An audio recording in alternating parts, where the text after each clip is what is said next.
Hello student, welcome to the creator classes एजा। आज हम क्लास 12th का चैप्टर नंबर फर्स्ट का सेकंड वीडियो करने जा रहे हैं। पहले वीडियो में हमने क्या समझा था कि आवेश क्या होता है, आवेश कितने प्रकार का होता है तथा आवेश के क्या गुण होते हैं, इनके बारे में हमने समझा था। तो आज की वीडियो जो वीडियो नंबर सेकंड, इसमें आज हम समझते हैं कि इन आवेशों के आधार पर एक साइंटिस्ट हुए, वैज्ञानिक हुए कूलॉम। उन्होंने कूलॉम ने इसके बारे में क्या बताया, तो इसके बारे में हम आज अध्ययन कर रहे हैं। तो सबसे पहला हम समझते हैं कि उन्होंने एक बल के बारे में बताया था, जिसे हम कहते हैं कूलॉम बल। कूलॉम बल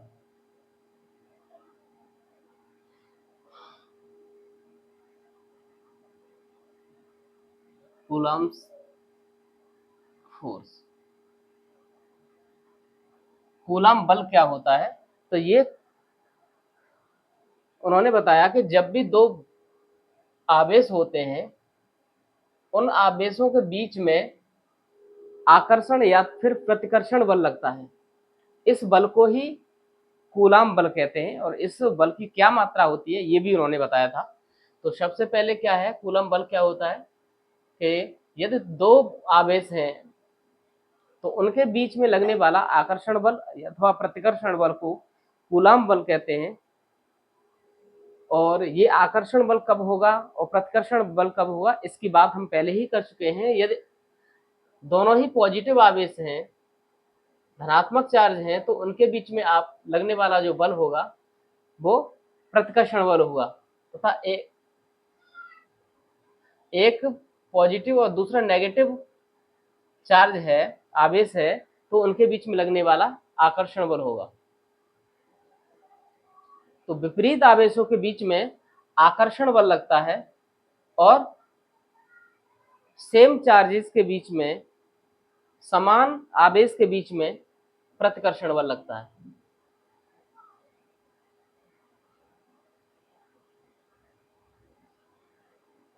ये कूलॉम ने बताया। तो कूलॉम का बल क्या होता है ये हमें पता पड़ गया। अब इन बलों के संबंधित कूलॉम ने एक नियम दिया था, जिस नियम को हम कहते हैं कूलॉम के नाम से ही कूलॉम का नियम। कूलॉम का नियम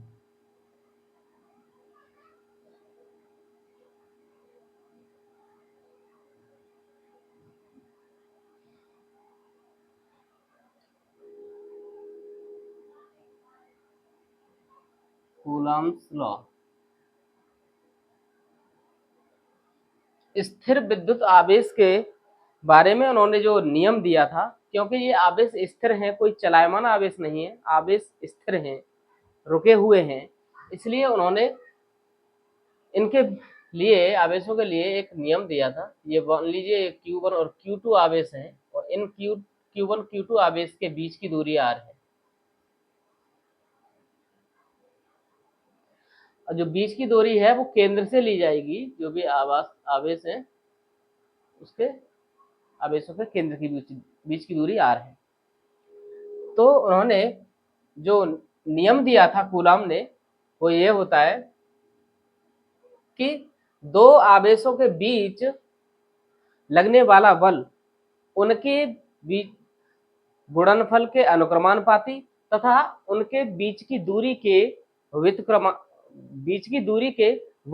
वर्ग के व्युत्क्रमानुपाती होता है।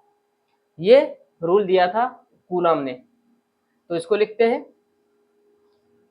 कि दो बिंदु आवेशों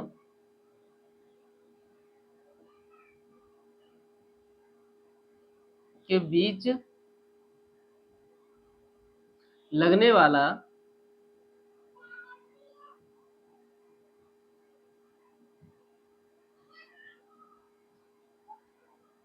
आकर्षण अथवा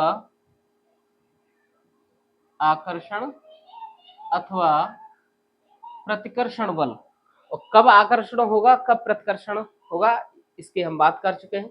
आकर्षण अथवा प्रतिकर्षण बल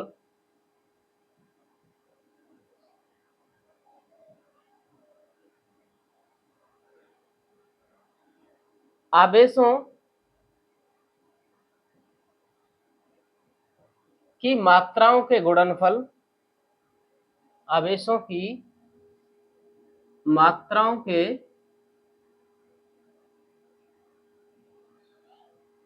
गुणनफल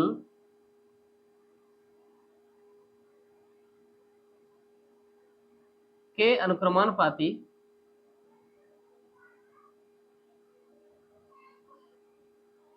अनुक्रमानुपाती तथा उनके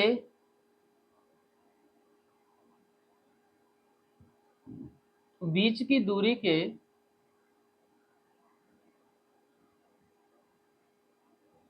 वर्ग के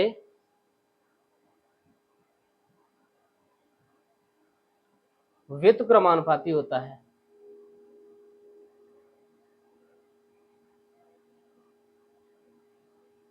व्युत्क्रमानुपाती होता है।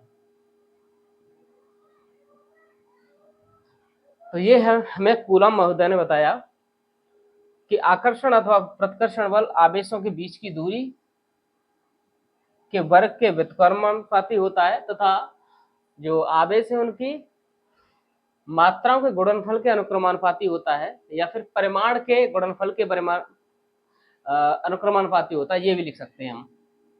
ठीक है, मात्रा लिखिए या परिमाण लिख सकते हैं वहां पे,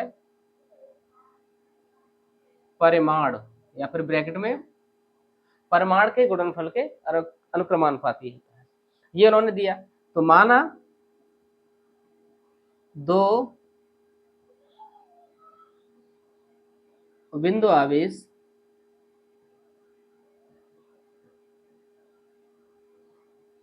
Q1 तथा Q2 है, Q1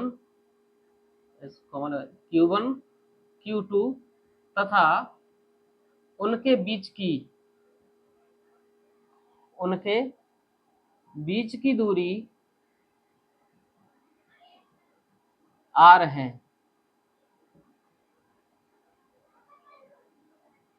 तब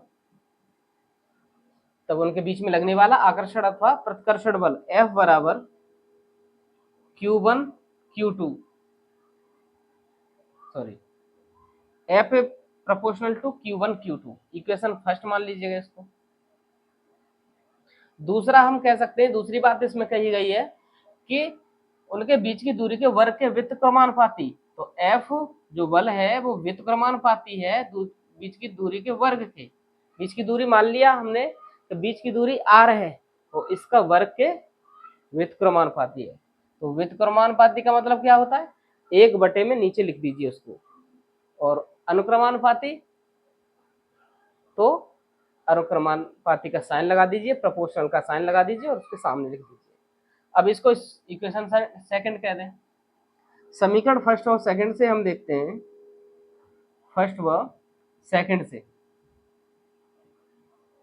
हम देखते हैं कि F proportional to Q1 Q2 and F inversely proportional to R square, ये दिया हुआ है। तो फिर F is proportional to Q1 Q2 upon में R स्क्वायर, ये हो जाएगा, क्योंकि F इधर भी है और F इधर भी है। तो फिर क्या है, Q1 Q2 है, इसको ऊपर लिख लिया, बाकी क्योंकि 1 का मल्टीप्लाई Q1 Q2 में होगा तो उतना ही रहेगा, R स्क्वायर नीचे लिख दिया, ये हमें मिलता है। हालांकि डायरेक्टली में ये भी लिख सकते थे तो भी सही था। अब हम क्या करते हैं, F इज इक्वल टू, यहाँ पर प्रोपोर्शनल का साइन हटाते हैं तो एक कोई कांस्टेंट लेना पड़ेगा, और कांस्टेंट हमने मान लिया K है Q1 Q2 upon R square, ये मिल गया।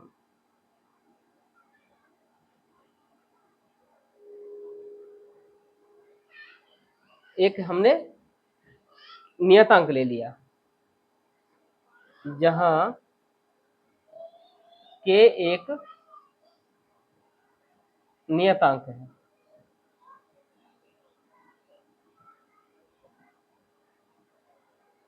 अब जो K की वैल्यू है वो हम वैल्यू भी लिख सकते हैं। तो K की वैल्यू ली जाती है F equal to 1/4 pi epsilon not Q1 Q2 upon में R स्क्वायर। ये हमने किसकी जगह पर रख दिया, तो के की जगह पर रख दिया, क्योंकि के की वैल्यू ये भी होता है। अब इसमें 1/4 पाई और एप्सिलॉन नॉट दिया है, जहां यहाँ पर लिख सकते हैं हम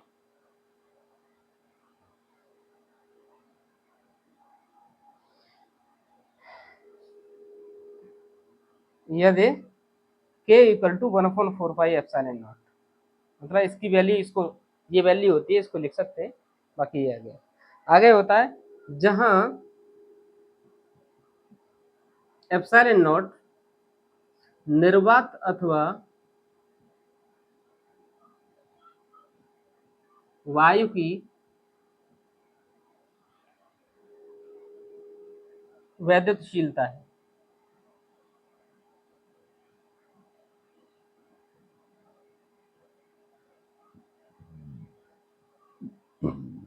ये हमने समझ लिया। बाकी ये कूलॉम का नियम है, इसे हमने समझ लिया। आगे के टॉपिक की ओर हम चलते हैं। तो कूलॉम ने जो आवेशों के बीच में बल के बारे में जो कहा था वो यही है कि दो बिंदुओं के बीच लगने वाला जो बल होता है वो उनके गुणनफल तथा के अनुक्रमानुपाती तथा बीच की दूरी के वर्ग के व्युत्क्रमानुपाती होता है। बाकी के की वैल्यू ये रख दिया।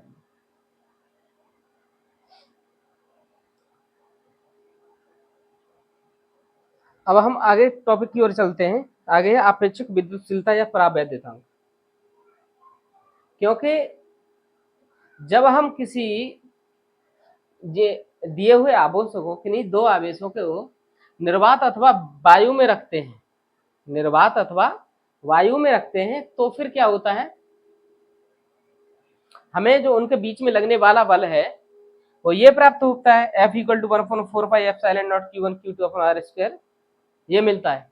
लेकिन यदि हम इन आवेशों को निर्वात अथवा वायु में न रख करके हम किसी माध्यम में रखें तो फिर क्या होगा। तो माध्यम रखने के लिए एक अलग नियम आता है, यहां से निकल करके उसे हम समझते हैं।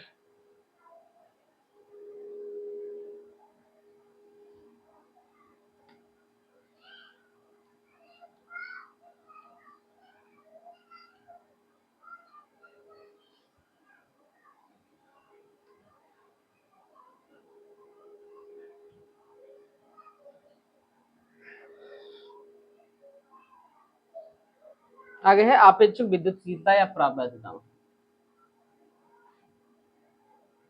आपेक्षिक विद्युतशीलता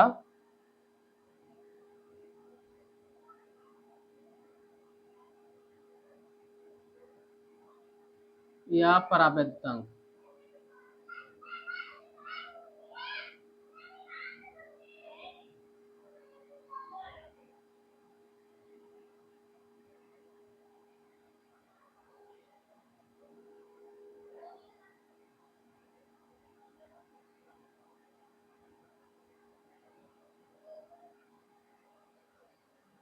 रिलेटिव परमिटिविटी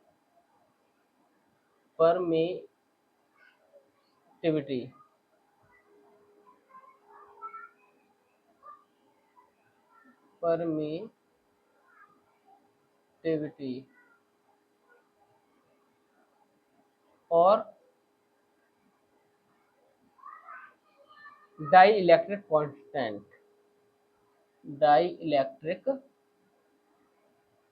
कांस्टेंट।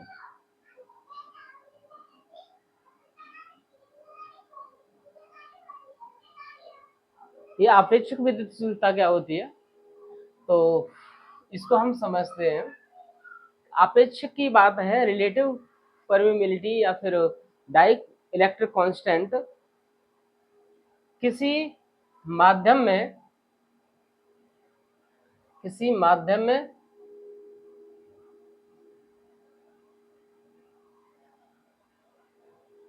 किसी माध्यम का परावैद्युतांक और बटे में निर्वात अथवा वायु में परावैद्युतांक के अनुपात को आपेक्षिक विद्युतशीलता कहते हैं। इसको हम डिफाइन करते हैं। माना दो आवेश Q1 तथा Q2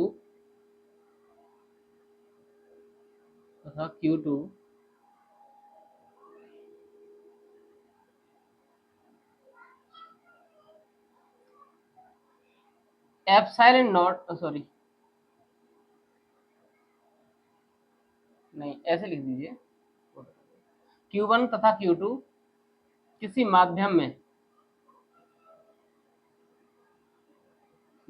रखे हुए हैं,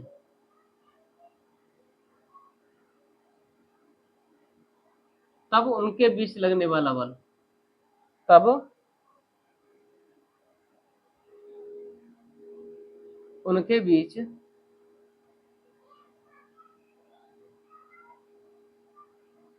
लगने वाला बल,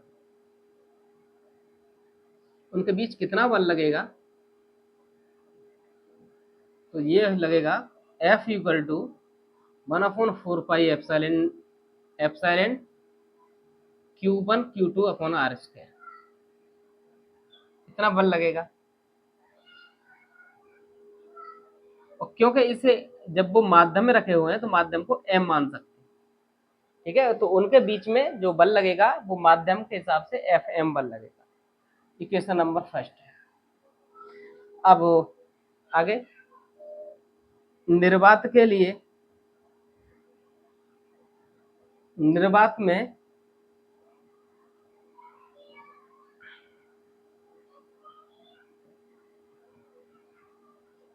के लिए क्या होता है, निर्वात में उनके ऊपर कितना बल लगता है, आवेशों के बीच बल कितना लगता है, तो F equal to 1/4 epsilon not Q1 Q2 upon R square. ये क्वेश्चन नंबर सेकंड में। अब लिखिए समीकरण फर्स्ट को समीकरण सेकंड से भाग देने पर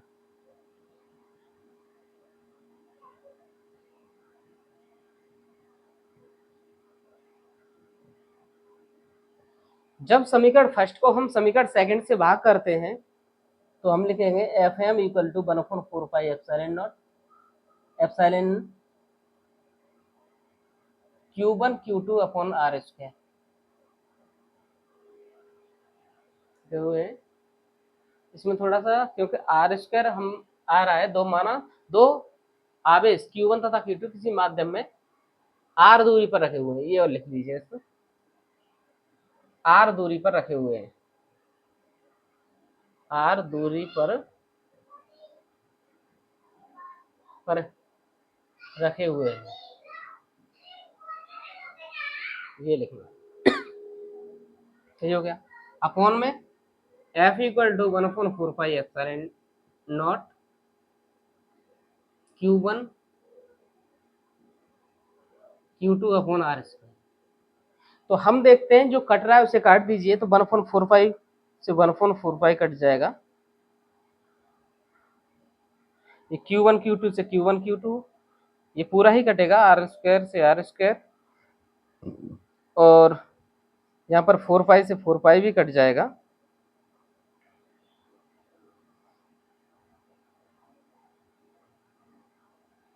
तो यहाँ पर जो बचेगा उसे हम लिखते हैं, तो F M upon F is equal to, क्योंकि यहाँ पर बन के अपॉन में एप्सिलॉन नॉट,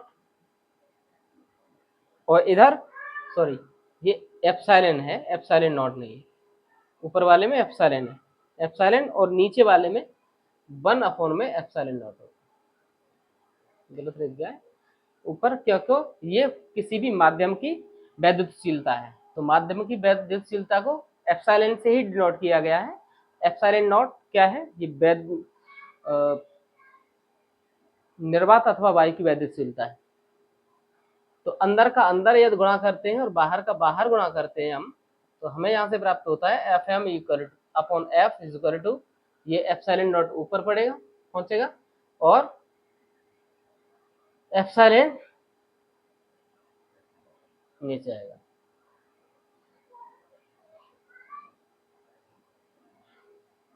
या फिर इसको हम एफ को यदि ऊपर ले जाएं और एफ एम को नीचे लेकर आए तो फिर हमें प्राप्त होगा एप्सिलॉन ऊपर और एप्सिलॉन नॉट नीचे। मतलब क्या है, ये माध्यम की वैद्युतशीलता बटे में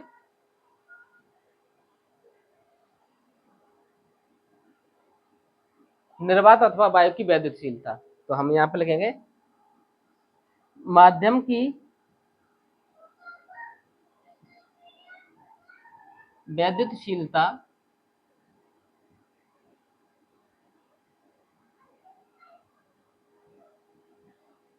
बटे में निर्वात अथवा वायु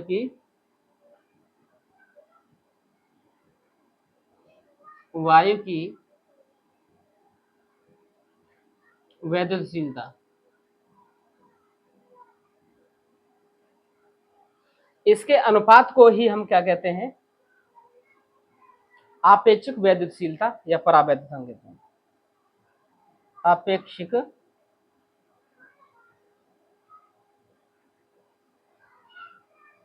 वैद्युतशीलता।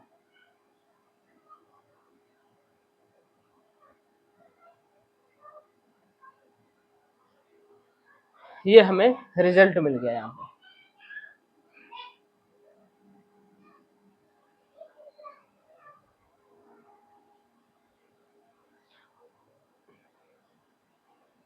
आपेक्षिक वैद्युतशीलता मिल गया। तो epsilon upon epsilon naught equal to epsilon R, इसको इससे भी डिनोट कर सकते हैं, या फिर ई आर की जगह पर किसी किसी बुक में के भी ले सकते हैं। ये आपेक्षिक वैद्युतशीलता है, इसे के से भी प्रदर्शित करते हैं, या फिर इसे लिख सकते हैं epsilon upon epsilon naught equal to K. तो यहाँ पर एप्सिलॉन इक्वल टू हो जाएगा के इंटू एप्सिलॉन नॉट। तो इस बेस पर भी कुछ क्वेश्चंस पूछे गए हैं जो कि एग्जाम में आए हैं। बाकी जब भी हम न्यूमेरिकल्स कराएंगे तो इसके बेस पर जो भी क्वेश्चंस पूछे गए उनका भी हम निस्तारण करेंगे, उन्हें भी कर देंगे। तो हमें के की वैल्यू क्या प्राप्त हो गया, ये प्राप्त हो गया। या फिर हम लिख सकते हैं के इक्वल टू ये रख दें, या ई आर इक्वल टू ये प्राप्त हो गया, या फिर ये हमें प्राप्त हो गया। इसको लिख सकते हैं। तो किसी भी माध्यम में वैद्युतशीलता होगी तो मान होगा 1/4 pi epsilon not, 1/4 pi epsilon not, और यहाँ पर के है क्योंकि एप्सिलॉन नॉट भी और के भी है। तो माध्यम के लिए हम, क्योंकि माध्यम की वैद्युतशीलता क्या थी, ये एप्सिलॉन थी, और एस एप्सिलॉन की जगह पर हम क्या रख सकते हैं यहाँ पे, तो एप्सिलॉन की जगह पर एफ के इंटू एप्सिलॉन नॉट या फिर एप्सिलॉन नॉट के रख सकते हैं। तो इसकी जगह पर हमने क्या रख दिया, इस वाले में एप्सिलॉन नॉट के रख दिया, Q1 Q2 upon R S. ये हमें कंक्लूजन प्राप्त।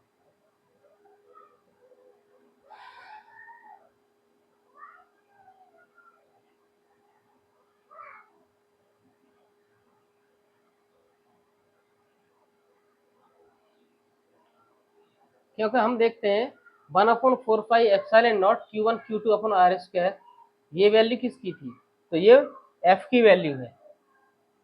यहाँ पर हम देखते हैं एफ इक्वल टू क्या है, 1/4 pi epsilon not Q1 Q2 upon R square. इसको यदि हम हटा देते हैं तो बाकी हमें दिखाई दे रहा है 1/4 pi epsilon not Q1 Q2 upon R square, ये वैल्यू। तो हम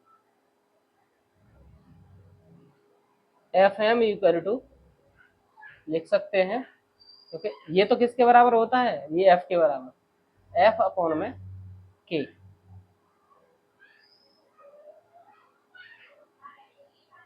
तो ये हमारे पास जो भी कंक्लूजन थे वो निकल कर आए, आपेक्षिक वैद्युतशीलता क्या होती है। तो माध्यम की वैद्युतशीलता तथा निर्वात अथवा वायु की वैद्युतशीलता के अनुपात को ही हम आपेक्षिक वैद्युतशीलता कहते हैं। बाकी इसे किससे डिनोट करते हैं ये सारी चीज़ हमें पता चल गई हैं।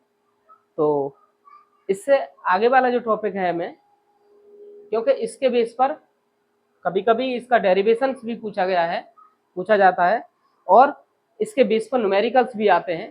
तो आगे की वीडियो में जो न्यूमेरिकल वाली वीडियो होंगी उसमें हम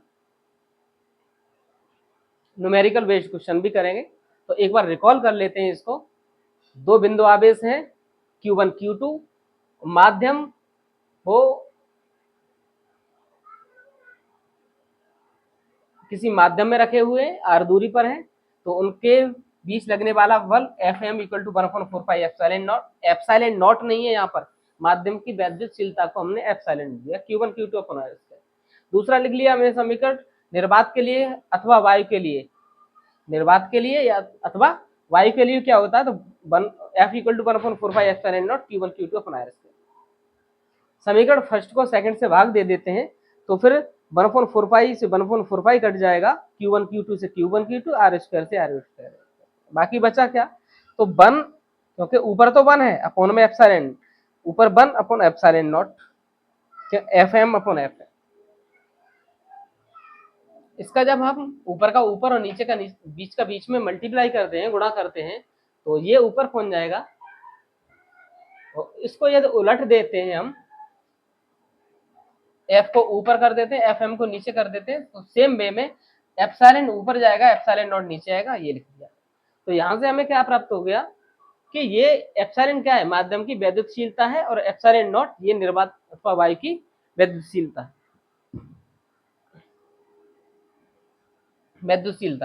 इसी को क्या कहते हैं, आपेक्षिक वैद्युतशीलता या फिर परावैद्युतांक, डाई इलेक्ट्रिक कांस्टेंट कहते हैं। ये हमें प्राप्त पड़ गया। इसको आपेक्षिक वैद्युतशीलता को ER से डिनोट कर दिया, क्योंकि इस R क्यों लिखा है, क्योंकि यहाँ पर लिखा हुआ रिलेटिव परमिटिविटी, रिलेटिव है इसलिए R से इंडिकेट कर दिया है, epsilon upon epsilon not ER, या फिर हम इस ER को KB से भी प्रदर्शित करते हैं, तो या फिर epsilon upon epsilon naught equal to K, तो यहाँ से epsilon equal to K epsilon, या फिर एप्सिलॉन K लिख दीजिए, एप्सिलॉन को पहले लिख दो, तो बाद में K लिख दो, आगे पीछे कर सकते हैं। एप्सिलॉन की वैल्यू हम इस वाले समीकरण में रखते हैं, समीकरण फर्स्ट में इस एप्सिलॉन की जगह पर हम क्या रखेंगे, एप्सिलॉन नॉट K रखते हैं। तो Fm इक्वल टू हमें क्या प्राप्त होता है, 1/4 pi epsilon not K Q1 Q2 upon r square. ठीक है, यदि लिखना चाहो तो फिर यहाँ पर लिख सकते हो समीकरण फर्स्ट में, यह मान समीकरण फर्स्ट में रखने पर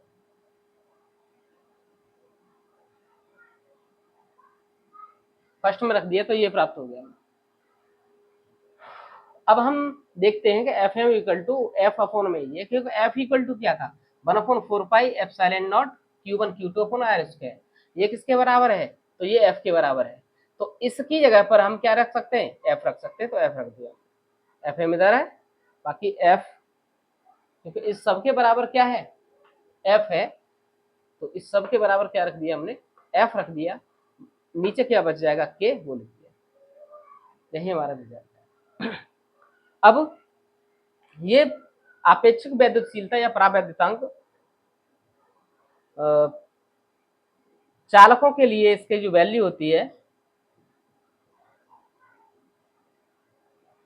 इसकी वैल्यू इनफाइनाइट के बराबर होती है। जब इनफाइनाइट वैल्यू हो जाती है इसकी, तो F इक्वल टू चालकों के बीच में जो लगने वाला बल है वो 0 के बराबर होता है। अचालकों के लिए इसकी वैल्यू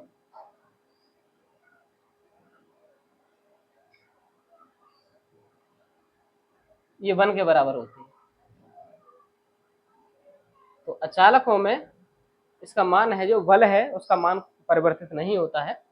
तो यहाँ से हमने ये समझ लिया आपेक्षिक वैद्युतशीलता परावैद्युतांक क्या होता है। इससे आगे वाला टॉपिक हम पढ़ते हैं